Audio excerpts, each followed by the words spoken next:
očetom prišla leta 1930 iz Trsta, kjer sem hodil v prvi razred italijanske šole. Zaradi tega, ker nisem znal italijansko, sem za vsako slovensko besedo stal v kotu. Oče je sprevidel, da ne bom imel normalne slovenske vzgoje in sva za to leta 30 pred fašizmom se umaknila v Jugoslavijo. Pravim v Jugoslavijo zato, ker takrat ni bilo Republike Slovenije, niti imena Slovenije, ampak je bila Dravska banovina, kralj in vso represijo je pa vodil iz Beograda. Tako da smo živeli tudi eno mizerno življenje brezposelnih Primorcev. Zaradi tega sem postal levičar. Leta 1940 ob okupaciji sem bil v 5. razredu gimnazije na Realki. Lidija Šentjurs je vodila takrat mladinsko osvobodilno fronto. Člana sta bila v imenu krščanskih socialistov profesor Zemljak Jože, v imenu Sokolov pa Franc Lubej. Po njihovem nalogu sem organiziral osvobodilno fronto na Realki, v drugih gimnazijah in srednjih šolah, tudi v ljubljanski tehnični in v trgovski šoli, so organizirali moji kolegi. Sčasoma so en za drugim padali v italijanske zapore, v internacijo in koncem 1941 sem odgovarjal za vse moške zavode v Ljubljani. Tako mi je enkrat Lidija Šentjurceva poklicala in je rekla: Gorjan, organiziraj čim več dijakov, koncert bo v Unionski dvorani in zaradi represivnih ukrepov Italijanov, tudi zaradi tega, ker je v klubu en visok italijanski funkcionar, da bo prisoten koncertu Akademskega pevskega zbora. Varnostne mere so take, da so zastrašili nekatere že najavljene poslušalce. Organiziraj čim več dijakov, zato da boste zapolnili, če bo potreba, prazne prostore. In res iz dekliške gimnazije na Poljanah in iz moje gimnazije na Realki, ki je bilo najbližje Unionski dvorani, sem dobil več kot 50 mladih dijakov in dijakinj. Ugotovil pa sem takoj, da je Unionska dvorana polna navdušenih poslušalcev. Kaj storiti drugega, kot da smo se prerinili na balkon in na balkonih ustvarili neko zelo živahno publiko, ki je pozdravljala in tudi z glasovnimi klici izražala razpoloženje. Že takoj po prvih pesmih je ob navdušenem ploskanju dvorane ta visoki italijanski funkcionar videl, da ima stvar tudi političen značaj, ne samo kulturno-umetniški. Zaradi tega se je demonstrativno umaknil iz dvorane, kar smo mi s horonskim aplavzom pozdravili. Koncert je potekal v čudovitem vzdušju, ljudje so bili ganjeni in navdušeni. Vsaki pesem je bila pospremljena z mogočnim aplavzom. Dokler ni na koncu zbor zapel Lipa ozelenela je. Takrat je zavladala v dvorani neverjetna tišina. Ljudje so ob zvokih te pesmi dobili solze v oči, molčali vse do kraja. Ko je zbor končal to pesem, je seveda sledil ganjen aplavz, pozdrav, tako da je vse skupaj izvenelo v mogočno slovensko politično, uporniško in kulturno manifestacijo, istočasno tudi demonstracijo proti italijanski okupaciji.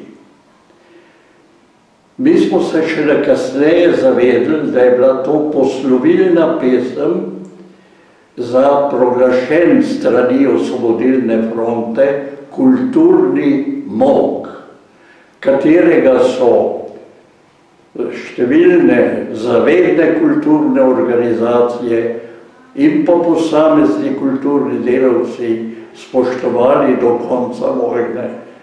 Seveda je kolaborantska stran organizirala kljub temu neko kulturno življenje, ki pa ni bilo popolno do konca vojne. Pozdravljeni. Na začetku današnjega filma smo slišali pesem Lipa. Avtor besedila je Miroslav Vilhar, v glasbi pa je Davorin Jenko. Izvedba, ki smo jo slišali, je bila posneta v tej dvorani 12. decembra 1941. Danes je to dvorana hotela Grand Union. Rudi Omota je ta koncert skrivaj poslal tako, da je mikrofone skril v luster, v lestenec na stropu. Pesmi je sledil pogovor z Bogom Gorjanom, ki je bil takrat priča tega koncerta med aktivisti, ki so na nek način to pripravljali. V zadnjem delu filma pa se bomo pogovarjali z zgodovinarjema. Z menoj sta Aleš Gabrič iz Inštituta za novejšo zgodovino in pa Božo Repe. Pogovor vodim Bojan Balkovec, z Božom sva oba z oddelka za zgodovino Filozofske fakultete. Aleš, v tej dvorani so sedeli visoki italijanski častniki, ki seveda besedila niso razumeli, ampak besedilo pesmi je neverjetno, ne? In takšen je bil tudi odziv publike. Kaj pravzaprav pomeni ta koncert APZ-a 12. decembra 1941?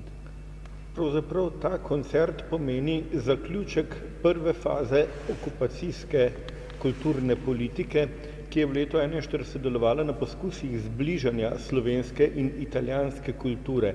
Če so vsi Italijani razumeli ali pa ne, nekateri sigurno so. Predvidevamo lahko, da je bil v dvorani tudi njihov vrhovni cenzor Umberto Urbani, ki je bil sicer profesor slovanskih jezikov na Univerzi v Trstu. In ker ima tudi slovenske korenine, so si ga pravzaprav številni slovenski intelektualci v dobrem zapomnili in so imeli z njim še po vojni dolgo stike, saj je bil prevajalec slovenske poezije, slovenske literature v italijanski jezik.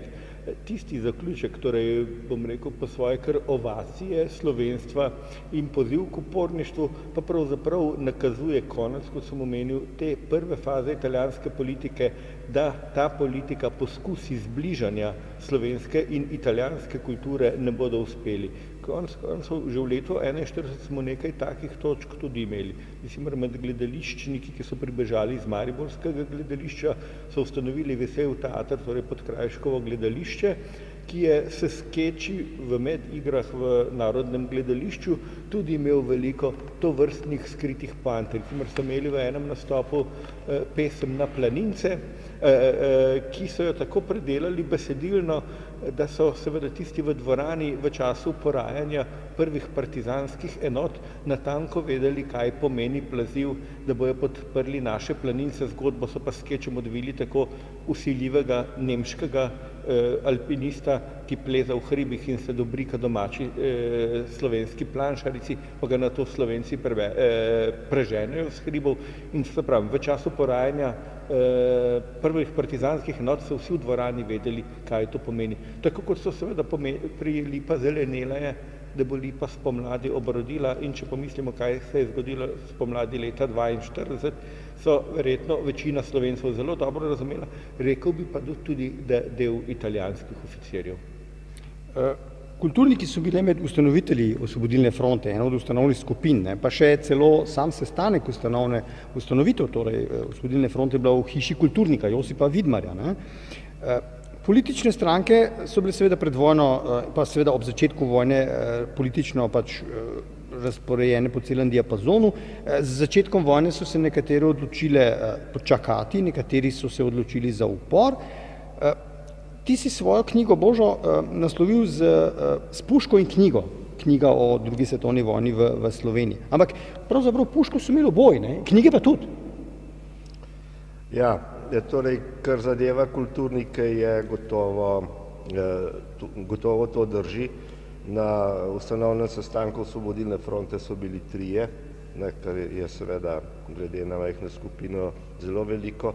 Spomniti velja, da je slavistični seminar organiziral svojo celico, odporniško celico, še preden je bila ustanovljena Osvobodilna fronta. Se pravi, samo iniciativno in tudi cela univerza in večji del kulture je bil na strani osvobodilnega gibanja. No, tole s puško in knjigo, to je izraz, ki ga je uporabil en zavezniški oficir Vučinić. Sicer pa je s tem tako, izraz, da se borijo s puško in knjigo, so gotovo na nek način razumeli tudi na protipartizanski strani oziroma uporabljali. Če bi to še bolj radikaliziral, tudi fašisti imajo eno podobno verzijo. Ampak seveda tukaj je važna vsebina.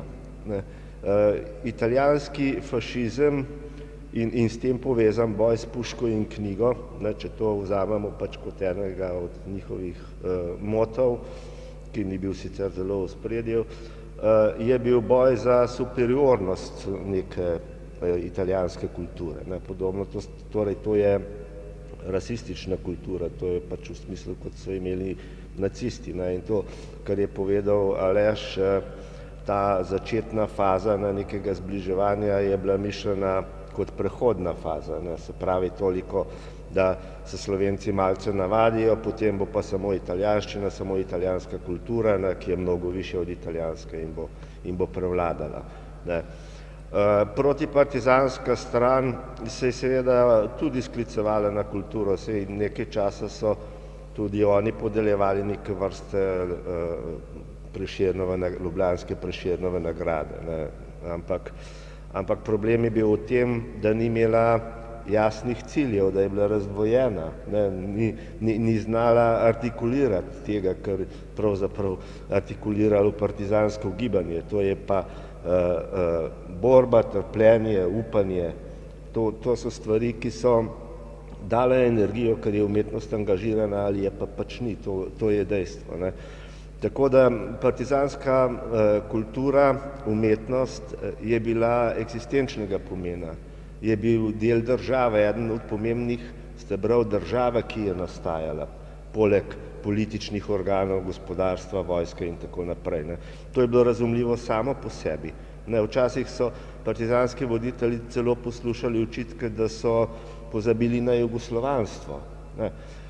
Torej, ta priložnost, da se narodno-osvobodilni boj izkoristi in da je hkrati to nek vir energije za ustanovitev države, je bilo tukaj bistveno. Naj rečem še en stavek, zakaj je to tako pomembno in zakaj je to rekel Vučinić, se pravi nek tujec na tem ozemlju. Torej, Slovence so imeli ves čas za drugorazredne.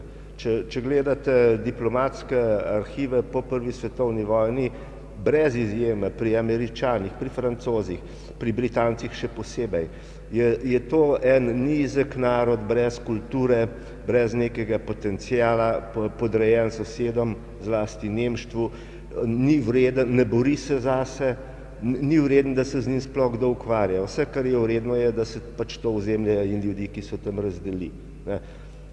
Med drugo svetovno vojno je percepcija popolnoma drugačna. Če gledate poročila zavezniških misij, vidite, reče, to je narod izjemno borben, z izjemno visoko kulturo. Ima vse, kar imajo zreli narodi, zrele države. In to je ta preobrat, ki so ga pravzaprav tudi politično izrazili v geslu iz naroda hlapcev v narod junakov. Zdaj, ta kulturna politika v smislu kulturni molk, to je zdaj en del zgodbice. Hkrati je pa tu produkcija neverjetno velika. Recimo, če morda samo en primerček. Leta 1944 je minilo 100 let od izida Zdravljice. Na partizanski strani so izdali v tajnosti, seveda, neverjeten izvod te knjige. numeriran z zlatim tiskom in tako naprej. Ne? Ampak o tem, kako so do teh materialov prišli, bomo malenkost, bomo naslednje vprašanje, ampak zdaj pa pravzaprav me zanima, kaj pa je res v resnici pravzaprav bilo s to produkcijo, ne? Kakšna obsežna je bila ta produkcija na obeh straneh pravzaprav, ne? Vemo recimo za Slovensko narodno gledališče na osvobojenem ozemlju, ne? Ampak kaj pa tam, kjer ni bilo svobodno ozemlja, je tam tudi, torej ta nepartizanski del tudi kaj produciral? Seveda, da je. Ko je bil že omenjen kulturni molk, prvotno tolmačenje kulturnega molka, ne tisto, ki se uveljavlja v koncu vojne, ali pa tisti, ki prevlada po vojni, da služi kot način obračunavanja z neposlušnimi intelektualci, pomeni, da se je treba upreti tistim kulturnim prireditvam ali bojkotirati tiste kulturne prireditve, ki kažejo poskuse zbližanja ali pa podrejanja slovenske kulture. Kar seveda pomeni, da to vrstna predstava, kar je bila tukaj, ki je izvenela v duhu uporništva, seveda to vrstnim prireditvam še ni bila namenjena in so seveda tudi okupatorji to vrstnih prireditev več niso hoteli imeti. Če dodam še k tistem, kar je Božo že omenil, pravzaprav je to, da je večina kulturniške srenje podpirala osvobodilno gibanje, je ena redkih skupnih trditev in ugotovitev partizanskega in protipartizanskega tabora. Pravzaprav v vseh političnih odločitvah so si bile nasprotne, samo v eni, da večina kulture podpira osvobodilno gibanje, samo to sta obe dve trdili. Torej, in če zopet pomislimo samo na Ljubljansko univerzo, ki je bila tudi že omenjena, pa smo Rudija Omoto tukaj omenili, prva fakulteta, ki je bila zaprta med vojno, je bila začasno tehniška fakulteta in to naslednji dan po prvem oddajanju radia Kričač, torej odporniškega radia, zaradi tega, ker je italijanska policija brez težav lahko ugotovila, da je mogla biti taka postaja oddajena, pa vse to sestavljeno v najboljših laboratorijih, kar pomeni laboratorijih tehniške fakultete. Torej, produkcija je pa seveda živela naprej. Če torej govorimo o partizanski, na osvobojenem ozemlju, je na začetku tistega agitacijskega značaja, ko pa dobimo stalno osvobojeno ozemlje 43. leta in začnemo z začetkom 44. leta ustanavljati stalne slovenske ustanove, seveda je pa tam bolj dolgotrajna. Če je bilo že omenjeno gledališče. Torej, prvo gledališče, ki ima naziv Slovenskega narodnega gledališča, je tisti, ki ga ustanovi Osvobodilna fronta in začne januarja 1944 delovati v Črnomlju. Ta je imel na programu pravzaprav tudi klasiko, je imel enake zasnove, ker se mu je seveda pridružilo toliko profesionalnih igralcev iz Ljubljane in Maribora, da je lahko izvajal tisto, kar je bilo v takratnih razmerah mogoče, kar pomeni, da so imeli nekatere predstave skoraj da istočasno v Ljubljani, v Teatro di Stato, torej v državnem gledališču in v Beli krajini, torej v Črnomlju. Seveda s to razliko, da so Cankarja ali pa Matička Seženi Linhartovega igrali v Črnomlju, v integralni verziji, v Ljubljani so pa recimo nekatere stvari pa prečrtali ven, recimo tisto Matičko izraz, saj vemo, da se sme pravdo samo po nemško iskati, seveda so v Ljubljani cenzori črtali, ampak ti cenzori niso bili Nemci ali Italijani, se je ponekod cenzurna praksa nadaljevala iz predvojnega časa. In če govorimo o knjižni produkciji, je pa seveda bila odvisna od dostopnosti papirja, čisto preprosto rečeno, kar pomeni, da je prvo, drugo leto vojne bila še vedno visoka in da je to denimo en čas, ko se na Slovenskem uveljavijo žepnice. Slovenec jutro začnejo poleg svojih časopisov izdajati še v 10 000 naklade žepnice, pri katerih naj bi bilo, kot so rekli nekateri, ki so tam tudi sodelovali, pa so sodelovali z osvobodilnim gibanjem, natis tudi tako velik, ker je bilo že v zasnovi mišljeno, da bo toliko pa toliko tisoč šlo na osvobojeno ozemlje. Tudi, torej, da so pravzaprav v Ljubljani poskušali tiskati tudi vsaj na začetku za obe strani. Torej, ta produkcija je bila, pa še nečesa ne smemo pozabiti. Tudi obisk kulturnih prireditev je bil posameznih lahko relativno visok. Torej, kar pomeni, narodno in univerzitetno knjižnico leta 1944 zaprejo, ker nimajo kurjave.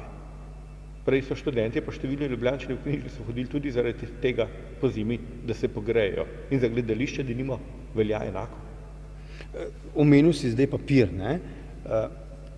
Kako so te stvari funkcionirale v vojni?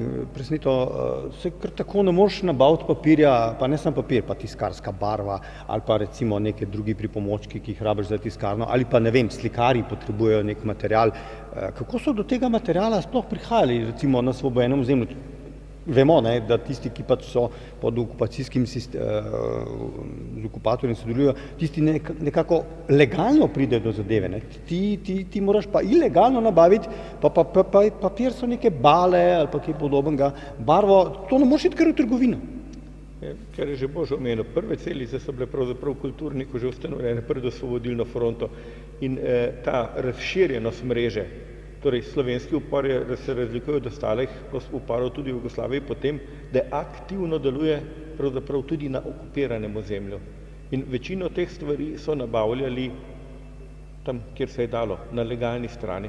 Imamo pričevanja, kako so šivalnice Narodnega gledališča opremljene partizane z blagom, s čevlji in tako naprej, tistim, kar so potrebovali.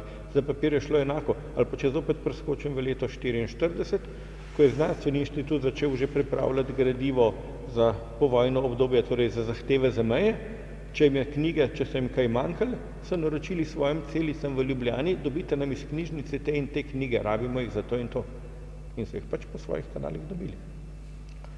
No, treba je tukaj nekaj vedeti, ne? Kultura, vse vrste produkcije je del te širše organizirane mreže. Ne? Torej, slovensko odporniško gibanje se od vseh drugih političnih sil na slovenskem ozemlju loči po tem, da ne priznava razkosanja. Ne priznava aneksionizma, ne priznava razkosanja, od vsega začetka vidi celotno slovensko nacionalno ozemlje, ne samo to, kar je bila jugoslovanska Slovenija, bivša Dravska banovina, ampak celotno ozemlje z Beneško Slovenijo in z Prekmurjem in Porabjem kot del neke bodoče nove države. In organizacijska mreža je povsod. Ko se v resnici vzpostavi partizansko gibanje, ima kurirsko mrežo, ki v enem dnevu doseže vse robove slovenskega ozemlja, od kurirja do kurirja. 8000 izvodov partizanskih časopisov, slovenski poročevalec, 8000, kar je za vojne razmere izjemno, ne, je doseglo celotno, tam nekje po kapitulaciji Italije naprej, celotno slovensko ozemlje. Kultura, ta del, tisk, seveda je samo en del, ker partizani so imeli tudi svoje tiskarne, ne, in v Ljubljani in povsod drugje, z vso opremo. Osnova je bila sicer partijska tehnika, ne, partija, tedanja komunistična partija, kasneje že Zveza komunistov, ne, od 50 let naprej, je dala na razpolago celoten svoj ilegalni aparat v osvobodilni fronti. Ampak partizanska kultura, če govorimo o njej, ne, to je obsegalo vse. Ne. To je bil radio, najprej radio Kričač, potem radio Osvobodilna fronta. To so bila vsa ta gledališča, ki jih je omenil Aleš. Tu so bili razni zbori, ne, praktično vsaka enota imela. Tu je bil tisk, vsaka partizanska enota imela, če drugega, enciklostiran listič. Ne. Osrednja dejavnost so bili sploh v prvem delu vojne, ko še ni velikih osvobojenih ozemelj, tako imenovani mitingi, ne, ki so bili politično-kulturni dogodki. Tam so nastopali vsi, tam so se izvajali skeči. Med vojno je nastalo kakšnih 300 skečev, ki so jih potem izvajali v različnih oblikah. Ne. Ampak ne gre samo za to, da bi tukaj imeli neko vrhunsko umetnost, ne, čeprav je tudi ta bila v resnici za tiste čase vrhunska. Ustvarjal je pravzaprav celoten narod. Ne. Mi imamo več kot 12 000 ohranjenih besedil, ki so jih ljudje pisali, navadni ljudje, borci, taboriščniki, ne, zaporniki, ki so jih pisali in skozi katera so izražali ta svoja čustva. Ne. Tukaj seveda ni šlo zdaj za neke vrhunske pesnike, ampak to je izrazito pristno, to je avtentično. Ne. Okrog 4000, nekaj čez 4000 je tudi objavljenih in komentiranih. Ne. Tako da ta slika seveda, kaj je kultura pomenila za slovenski odpor, je izjemno široka in je pravzaprav v enem takem razgovoru sploh ne moremo v celoti zajeti. Sej, mimogrede, partizanska umetnost je bila pred leti uvrščena v zbirko Moderne galerije kot ena od avantgard 20. stoletja. Gotovo, ker treba je reči, pa seveda tudi to je bila angažirana umetnost. Tukaj ni šlo samo za odpor je bil v spredju, ampak šlo je tudi za socialno revolucijo. In to dvoje, ne za boljševiško, ta je bila pri komunistih, pri vseh partizanih je bila socialna revolucija in tudi ta socialna nota poezije, ki izhaja iz socialnega realizma, pravzaprav predvojnega, ta je tukaj izjemno močna. Zato preprosto ta kolaborantska stran ni mogla parirati, ni imela vsebine, ni imela graditi na čem. Partizanska pa je z nekimi zelo jasnimi cilji. Del kulture je seveda čisto propagandnega namena. Propaganda je v vojni ena od elementov, s katerim zmaguješ ali pa izgubljaš. In to so počeli obe strani sta to počeli, oziroma vse, recimo, da ne samo kolaborante in pa partizane omenjamo, pač pa tudi okupatorske sile. Torej, vsi so želeli skozi propagando, ki je bila malo zapakirana tudi kakšne kulturne zadeve, iskati podpornike, pa seveda demonizirati nasprotnike.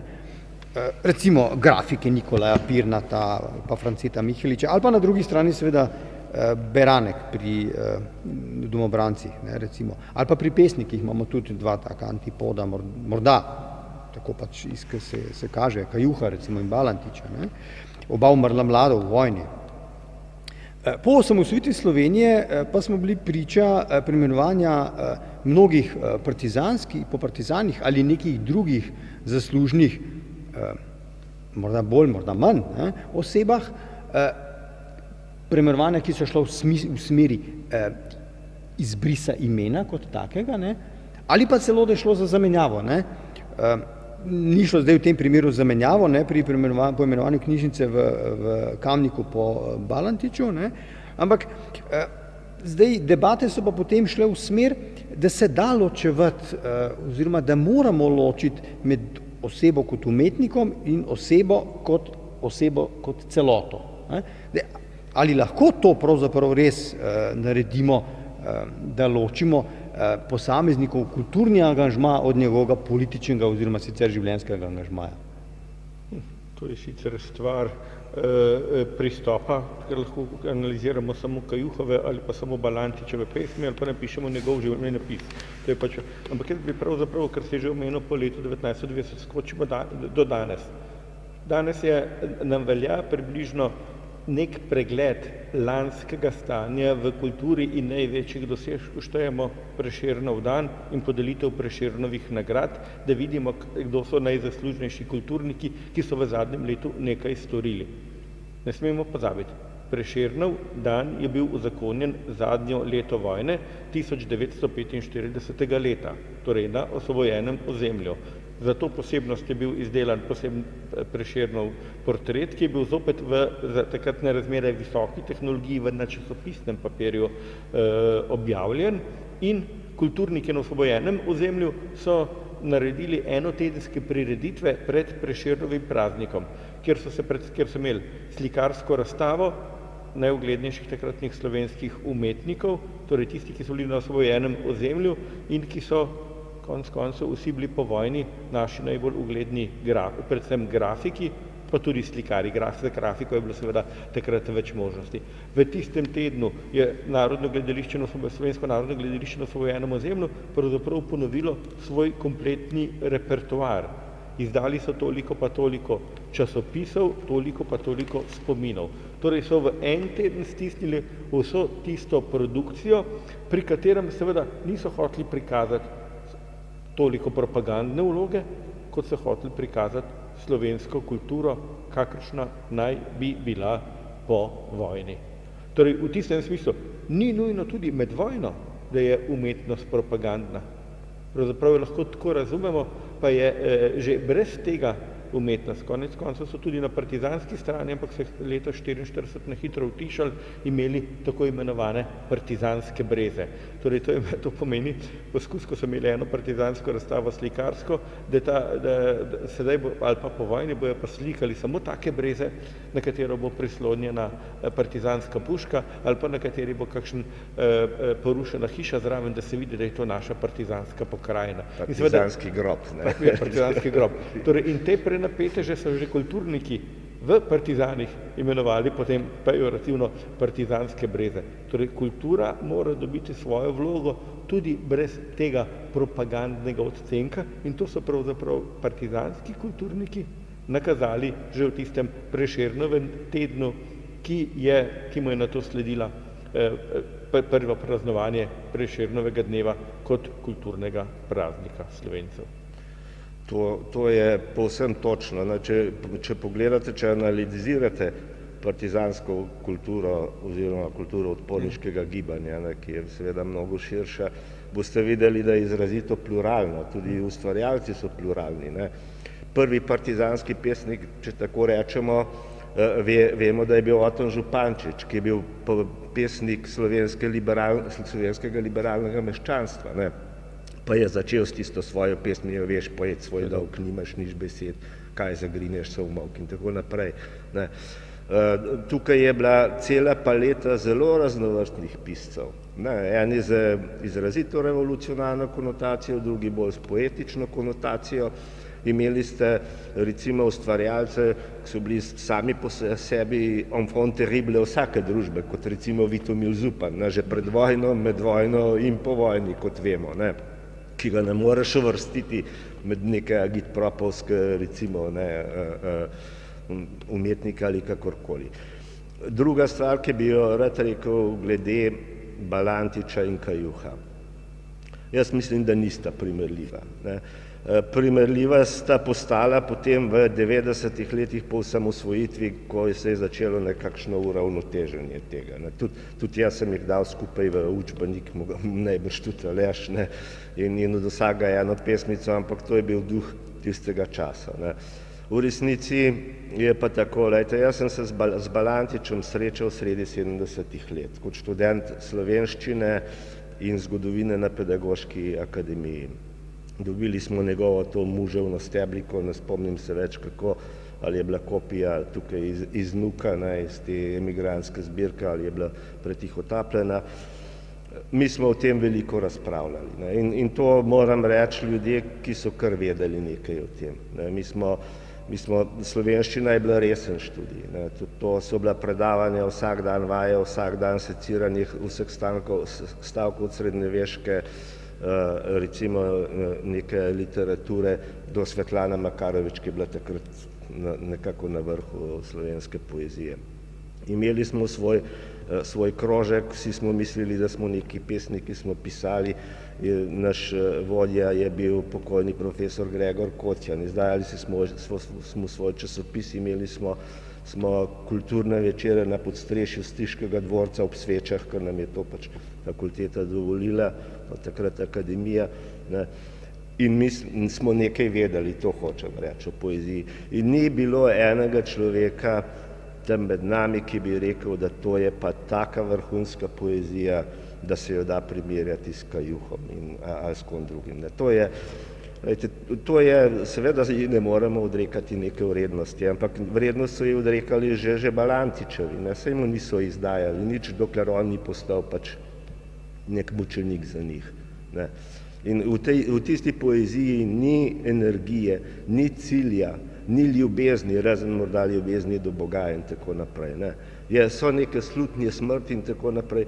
To je nekaj popolnoma drugega kot pri Kajuhu, ki združuje revolucionarno energijo, ljubezen, svojo človeško ljubezen do partnerka in vso to vizijo nove družbe, ki se je pripravljen žrtvovati za to novo družbo.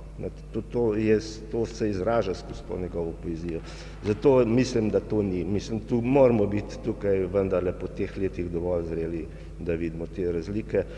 In zdaj še glede tvojega izhodiščnega vprašanja, mislim, da je že Aleš kar dobro povedal. Človeka lahko obravnavate pač tudi segmentarno, da tako rečem. Lahko ga obravnavate kot politika, lahko ga obravnavate kot umetnika, lahko ga obravnavate celostno, kar je sicer najbolj pošteno, ampak ni ga pa treba slaviti. Vsaj ne v tistem delu, kjer je njegova vloga politično problematična. Zagotovo to so dileme, ki so v evropski literaturi ves čas, od Ferdinanda Selina v Franciji do Knuta Hamsuna in tako naprej. Danes imamo v Sloveniji primer tega Stanka Majcna, ki mu hočejo na silo postaviti spomenik. Dobro, to je morda problem Maribora in njegove identitete, ali neidentitete, ne bom se spuščal v to, ampak vsaj ena poštena zgodovinska raziskava tega, kaj je on res počel, bi bila potrebna, ne pa na pamet. Konec koncev, on je bil mišljen kot prezident ljubljanske pokrajine, se pravi namesto Rupnika, potem je bil pa njegov namestnik. Zdaj, seveda ne vemo, katere papirje je podpisal, kako jih je, ali je samo hodil v službo pit kavo, tega ne vemo, to bi bilo treba raziskati. Ampak že sama funkcija in namen, ki so mu jo dali, je v zelo vprašljivo luč postavlja njegovo politično vlogo. In mislim, da vsaj pri takih osebah pa res velja razmisliti v tej zmedeni situaciji, ko hoče postaviti nazaj spomenik Tegetthofu, ko jih postavljajo Radeckemu in tako naprej. Se pravi, narod, če hoče imeti neko vrednostno in kulturno orientacijo, jo mora vsaj približno tudi imeti, čeprav so seveda vedno dileme. Morda bi dodal sem še tisto, ta razlika med kulturniškim delovanjem ali pa kulturniškim okusom ali pa izrazom na osvobojenem pa okupiranem ozemlju je razlika tudi v tem, da pravzaprav na okupiranem ozemlju ustraja na tisti mentaliteti, ki jo prinaša iz 30-ih let, ekspresionizma in tako naprej. Torej, tega občutka, da se svet spreminja, kot se v drugi svetovni vojni, v literaturi, v umetnosti na okupiranem ozemlju pravzaprav ni zaznati. Ne spomnim se, kje v kakšni literaturi sem že desetletje nazaj bral, pravzaprav tak poskus primerjave recimo literature na slovenskem okupiranem ozemlju s Španijo Frankovo ali pa s češkim protektoratom. Povsod imaš tisto idilo 19. stoletja, beg v preteklost, brez odzivov na aktualne razmere. Seveda, in vojni čas, seveda tisto, kar pa vojni čas prinese spremembe v mentaliteti ljudi, je pa seveda izrazito prisotno v umetnosti, v splošnem kulturnem delovanju na osvobojenem ozemlju, ker ljudje nimajo teh omejitev, ki jim jih okupacija prinaša. In to ni nobena slovenska posebnost, to je pravzaprav značilnost za celotno Evropo, da po letu 1945 nova kultura, nova umetnost ne temelji na predvojnih izkušnjah, ampak temelji na travmi druge svetovne vojne, ki jo pa, kot pravim, v umetnosti na okupiranem ozemlju ne zaznamo. No, zdaj si malo omenil mednarodno okolje, pa zaključimo z vprašanjem o mednarodnem okolju. Obstajala so seveda tudi druga odporniška gibanja v času druge svetovne vojne. Kako je bila tam prisotna kultura? Vemo pa, da seveda je malce težavno to primerjati, zato ker je bilo odporniško gibanje v Sloveniji oziroma v Jugoslaviji v drugačnih dimenzij, kot pa kje drugje v okupirani Evropi, recimo na Češkem ali pa v Franciji, recimo. No, situacije so zelo različne, odvisne so od statusa, ki ga je okupator dal narodu. V Franciji so, vsaj v tej višinski Franciji, knjige izhajale, ampak bile so točno take, kot je povedal Aleš. Konec koncev mi lahko naredimo primerjavo tudi z danes. Nobena državno sponzorirana kultura, noben minister, ki kanalizira sredstva k temu, kateremu želi, ne bo spodbudil ustvarjalnosti, če ta ne bo prišla iz ljudi in iz situacije, v kateri so. In tako je bilo seveda še potencirano zaradi izrednih razmer med okupacijo. Tako da slovenska kultura je, jaz ne rad uporabljam izraz, da smo mi nekaj edinstvenega in tako naprej, ker to danes kar naprej poslušamo. če drugje ne pri nekih neumnih rekordih, ki gredo v Guinnessovo knjigo. Ampak je bila v resnici posebna. 4 okupacijske cone, 700 km meja, tako različni okupacijski sistemi, prepoved, sploh nezaznavanje prepoved naroda v eksistenčnem smislu, pod nemško, recimo, nadvlado v nemški okupacijski coni, to je nekaj zelo redkega. Lahko v segmentih primerjate recimo z Alzacijo in Loreno in še s kakšnim, ampak to ni. Povsod so bile neke kvizlinške vlade, na Norveškem, na Danskem in tako naprej, in pravzaprav nihče ni jemal besede. In bilo to v resnici omejeno na propagando, tudi pri odporniškem gibanju. Redki narodi, če ne edini slovenski, je bil v tem, da je pač to videl kot priložnost, da si ustvari svojo državo. Zato to izhodišče s puško in knjigo. Takrat je bilo jasno, da brez vitalne kulture države ni, da vse drugo ne pomeni nič, če tega ne ohraniš. In v tem smislu mislim, da je to ta slovenska situacija in po produkciji in po kvaliteti, sploh če upoštevamo razmere, da je unikatna, da druga odporniška gibanja takega recimo razmaha in takih razsežnosti tega nimajo. Morda sem to dodal recimo zopet na primeru gledališč, kar je že Božo povedal, je stvar to okupacijske politike. In v večini držav njihova državna gledališča sicer pod cenzuro, pod pritiskom delujejo naprej. Zahodna, srednja Evropa večinoma. Tudi v Pragi, ampak seveda z zelo pravzaprav neko neizrazitostjo. Imamo pa primer, če govorimo na Češkem, v Terezijenštadiju, si torej v taborišču, ki je namenjen selitvi pa transportiranju Judov naprej pa lepemu prikazu, v podstrešju naredijo svoj oder, mali teater, zaradi tega, da sami zase nekaj ustvarjajo. Potem imamo drugi primer, kot je bila že omenjena, okupiran del Francije, Pariz, kjer gledališča normalno v francoščini delujejo in kjer jih seveda Nemci po svoje spodbujajo in spodbudijo, da naj dajo na oder Jeanne d'Arc. Torej, da bodo videli, kako se Francozi upirajo Angležem, da jih bojo prepričali, da so sedaj zavezniki. Ampak seveda nova predelava Camilleve Jeanne d'Arc, seveda Francozi takrat, leto pred koncem vojne, razumejo na podoben način, kot je publika tukaj razumela lipo zelenela je. Jeanne d'Arc nam govori, da se moramo upreti tistemu, ki nasilno udre v našo državo. Dočim, če gremo pa še bolj proti vzhodu, pa seveda, kje na Poljskem, imaš lahko samo ilegalne predstave. Ukrajina, ki je najbolj prizadeta od frontnih linij, pa tako naprej, tam beloruske, ukrajinske kulturne ustanove lahko so samo frontne agitke. Drugega tam, v najhujših frontnih vrstah, ne more biti. Torej, v tem pa bi rekel, da je naš primer unikaten. Oziroma, ne bom rekel unikaten, eden največjih glasnikov želja po spremembah izrečenih na visoko kultiviran način. Hvala lepa mojima sogovornikoma.